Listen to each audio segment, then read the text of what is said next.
Huruf waw yang berbaris atas kat situ, dia berjumpa dengan satu perkataan. Tengok satu perkataan tu, selepas huruf waw tu, dimulakan dengan alif lam. Kat situ alif lam bertemu dengan huruf jim.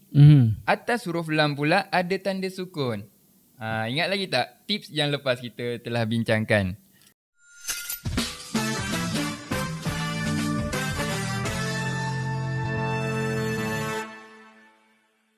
Penonton yang baru join kita punya video ni.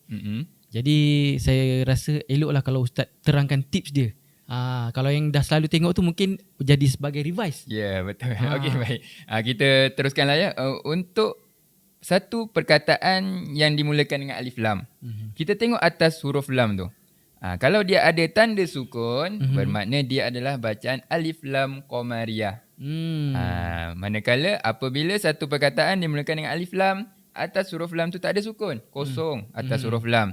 Dan selepasnya huruf yang bertanda sabdu. Ianya merupakan bacaan alif lam syamsiah. Jelas.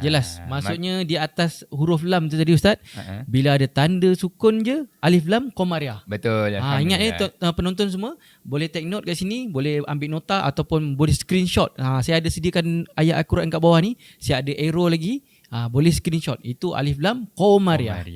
Baik, itu dari segi nama bacaan dia. Cara bacaannya pula, untuk alif lam qamariyah, huruf lam perlu dijelaskan bacaan huruf lamnya. Mana kata huruf sebelumnya tu huruf waw baris atas. Masuk huruf lam. Wal. Macam tu. Wal jibala. Cuba.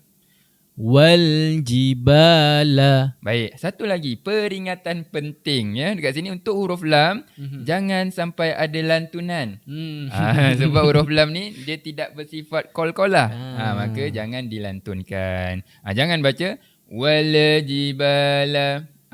Agak-agak walaupun apa? sikit tak boleh Ustaz. Tak boleh lah. Sebab dia tidak bersifat lantunan, qalqalah ya. Jadi kita perlu jelaskan sahaja huruf lam. Wal jibala.